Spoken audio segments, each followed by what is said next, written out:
बस यही है भक्ति और कुछ नहीं है। सुमिरन की सुध यूं रहे, जीव गागर पनिहार, और बोले डोले सुरत में, कहे कबीर विचार। बस इतनी सी बात है। जिसके समझ में आ गई उसका खेल बन गया, और जिसके समझ में नहीं आई उसका खेल खत्म हो गया। तो अब केवल और केवल एक नाम को जानना है। ये 2, 4, 5, 8, 10, 20, 50, 1000, लाख, करोड़ छोड़ दो। अरे कोटि नाम संसार में, इनसे मुक्ति ना होए, और गुप्त नाम सतपुरुष का बुझे बिरला कोई। करे करोड़ों नाम बना दिए इंसान ने, करोड़ों। छोड़ दे सारे नाम और क्या कर, गुप्त नाम सतपुरुष का। यानी सतपुरुष भी एक नाम है, उस नाम का भी एक गुप्त नाम है। जैसे पानी, मैंने बोला पानी एक नाम है, पानी, लेकिन इस पानी का एक गुप्त नाम और है। वो क्या है? तत्व है। गुप्त नाम का मतलब होता है तत्व। मैंने बोला पानी, तो तुम्हें एक गिलास में भी चीज मिलेगी, उसका क्या नाम है? पानी। उसी नाम से वो तत्व है। मैंने बोला लोहा, वो पड़ा है लोहा। मैंने कहा प्लास्टिक, वो पड़ी है प्लास्टिक। मैंने कहा लकड़ी, वो पड़ी है लकड़ी। मैंने कहा नाम। अब नाम क्या है? मैंने बोला नाम, नाम भी एक तत्व है, और वो तत्व सत्य है, और उसे तत्वदर्शी संत ही लगा सकता है। इसीलिए उस सत्य तत्व को क्या कहते हैं? सतनाम।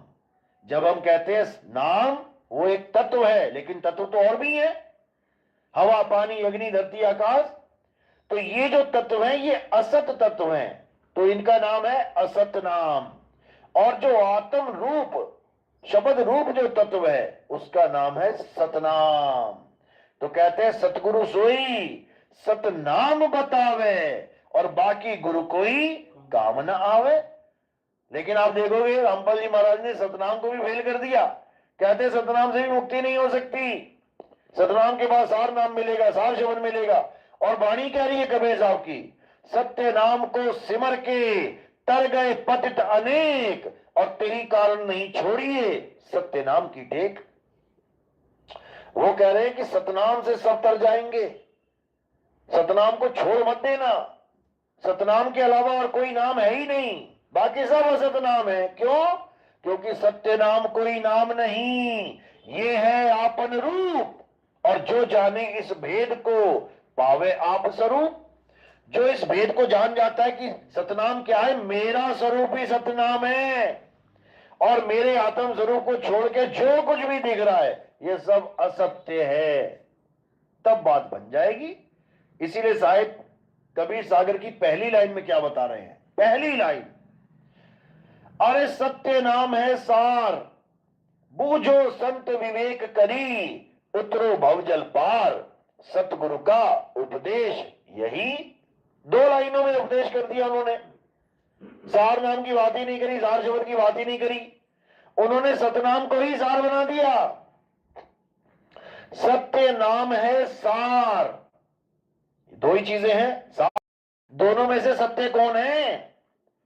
सत्य कौन है? सत्य परमात्मा है, सत्य पुरुष है, सत्य करतार है, सत्य मालिक को बोला गया है, सत्य साहिब बोला गया है। इन दोनों में से सत्य कौन है? काल या अक्षर पुरुष? इनकी तो उत्पत्ति बताई गई है, जो उत्पन्न हुआ है वो एक दिन बिनसेगा। जब ये दोनों मिलके भी सत्य नहीं हो सकते, तो इन दोनों का मिलके नाम सत्य नाम कैसे हो गया? ये झूठ है। परमात्मा सत्य है, परमात्मा का नाम सत्य है। कहते हैं एक तू सच्चा, तेरा नाम सच्चा, और किसी का नाम सच्चा नहीं है, समझ लो। तो वही परमात्मा सत्य पुरुष है, वही परमात्मा सत्य साहिब है, उसी का नाम सत्य नाम है। उसी सत्य नाम का डंका बजाने के लिए कबीर साहब ने कबीर सागर में पूरे डंके की चोट पे बोला है कि घर घर होगा बोध विचारा। किस चीज का विचार होगा? सत्य नाम का विचार होगा। सत्य नाम का परचम लहराएगा, सत्य नाम का झंडा पूरे विश्व में लहराएगा। तो भैया काल भगवान और अक्षर पुरुष का झंडा लहराना है क्या? इतना भी नहीं समझ पा रहा है कोई कि सत्य नाम ही परमात्मा का नाम है। वाणी क्या कह रही है गुरु ग्रंथ साहब में? कृत्रिम नाम कथे तेरे जीवा, और सत्य नाम तेरा परा पुरबला। यानी नकली नाम, जितने भी नकली नाम हैं ये सब जीभ से बोले जाते हैं। जितने भी नाम हैं जीभ से बोले जाने वाले सब नकली हैं। नकली क्यों बोलते हैं? क्योंकि लिखे और मिटाए जा सकते हैं, नकली है। कवि साहब कह रहे हैं ओ अंकार आदि में जाना, लिखे और मिटे ताही न माना।